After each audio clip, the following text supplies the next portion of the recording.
গ্রামে ঢুকতেই চোখে পড়ে রঙিন নানা চিত্র।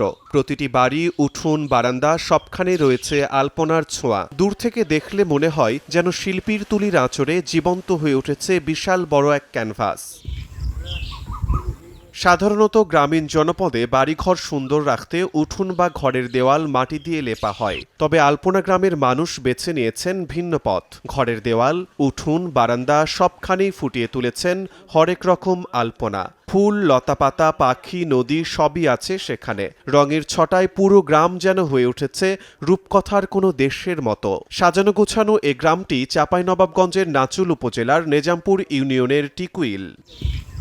স্থানীয়দের মতে বহু আগে পূজা পার্বণের সনাতন ধর্মাবলম্বী পরিবারের নারীরা দেওয়ালে আলপনা আঁকতেন। তখন শুধু সাদা রং ব্যবহার হতো, কিন্তু সময়ের সাথে সাথে বেড়েছে কল্পনার বিস্তার, বেড়েছে রঙের ব্যবহার। লাল, নীল, সাদা সহ নানা প্রাকৃতিক রং ব্যবহার করা হয় এখন। প্রজন্ম থেকে প্রজন্ম ধরে নারীরাই ধরে রেখেছেন এই ঐতিহ্য। আমার 1 বিঘাও জায়গায় জমি নাই, তাহলে আমি কিভাবে সংসারটা যে আমার যাবে সেটা তো আমি নিজে অসহায় হয়ে গেছি। স্বামী ছিল, তাও কি করতো, কিসে কাজ করতো, পরের কাজ করে আসলো, তাও 10 টাকা না, যদি 100 টাকা আয় হয়েছে তার ভিতরে থেকে আমি আবার 50 টাকা থুয়ে কিছু করে আমার কি করতাম, রং কেনার আমি চেষ্টা করতাম, যেটা আমার শখের বসতি করা। কিছু মনে করতাম না, যতই আমার কষ্ট হয়। অনেকেই বলতো, কাকিমা আপনি টিকিট করবেন, তা আমি যে বাবা আমি তো টিকিট করবো, টিকিট যখন করবো তা আমার তখন সম্মান থাকবে না। তো আমি কী করি, যদি এটা কোনো সহযোগিতা পেতাম তাহলে মনে হতো যে আমি আরও ভালো করে করতাম। এখন কী করছে, টিন উপরে হয়ে গেছে, ওই শিলে উড়ে গেছে, কত বৃষ্টিতে ঘর ভিজে যাচ্ছে, ঘর আমার নষ্ট হয়ে যাচ্ছে। তো এখন এলে যদি একটু সহযোগিতা পেতাম, কি রঙের সহযোগিতা পেতাম, তাহলে কী হতো, আমার বাড়িটাও ভালো হয়ে থাকতো, আমার আলপনাটাও সেভাবে যতদিন পাচ্ছি আমি ততদিন করব। দেখুন বর্মনের মাটির দেওয়াল যেন সৃষ্টিশীলতার বড় ক্যানভাস। আর এই ক্যানভাসে ফুটে উঠেছে ফুল, লতাপাতা, পাখি, বিশিষ্ট ব্যক্তিদের ছবি। প্রতিদিন এসব শিল্পকর্ম দেখতে ভিড় জমায় দর্শনার্থীরা।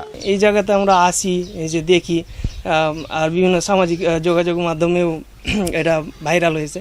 ভালো লাগে যে আমাদের এলাকায় এরকম একটা সুন্দর জায়গা, ভালো লাগে। মাটির ওপরে যে এই রং তুলির আঁচড়, এটা দিয়ে একটা আর কি অন্যরকম একটা দৃশ্য তৈরি করছে, যেটা খুব সুন্দর, মনোমুগ্ধকর। খুব সুন্দর করে আর কি কারুকাজগুলো তৈরি করা।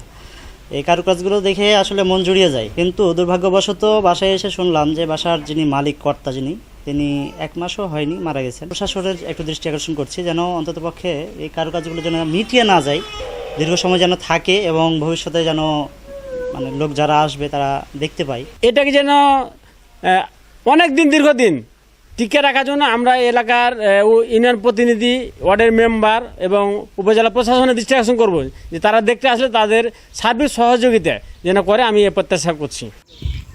সাম্প্রতিক সময়ে কয়েক মাসের টানা বৃষ্টিতে ক্ষতিগ্রস্ত হয়েছে আলপনা সংস্কার করে বিশ্ব দরবারে আলপনা গ্রামকে ছড়িয়ে দিতে উদ্যোগ নেওয়ার দাবি সচেতন নাগরিক ও স্থানীয়দের। প্রায় বিগত 7-8 বছর আগে আমাদের ডিসি মহোদয় এবং কিছু স্থানীয় জনপ্রতিনিধি ওখানে সৌর লাইটের ব্যবস্থা করে দিয়েছিলেন এবং সেই আলপনা বাড়ির পেছনে একটা পুকুর ছিল, সেটা বেঁধে দিয়েছিলেন।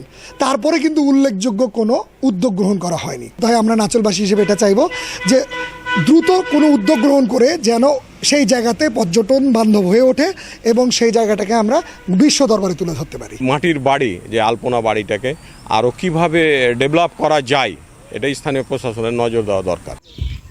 আলপনা গ্রামের সংস্কার ও সম্প্রসারণে কার্যকর পদক্ষেপ নেওয়ার আশ্বাস স্থানীয় প্রশাসনের। শৈল্পিক যে বিষয়গুলো, এগুলোকে যদি ধারণ করতে পারি, বাংলাদেশের কৃষ্টি কালচারের সাথে যাই, এই ধরনের চিত্রাঙ্কন বা আলপনাগুলো আমরা সংরক্ষণের জন্য চেষ্টা করছি।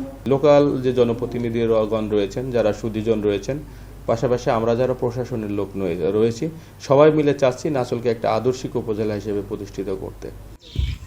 মিডিয়া আর ইন্টারনেটের কারণে আলপনা গ্রামের নাম এখন দেশ ছাড়িয়ে বিদেশেও পৌঁছে গেছে। শুধু এই গ্রামটি দেখতেই আসেন বহু বিদেশি পর্যটক। চাঁপাইনবাবগঞ্জ, সময় সংবাদ।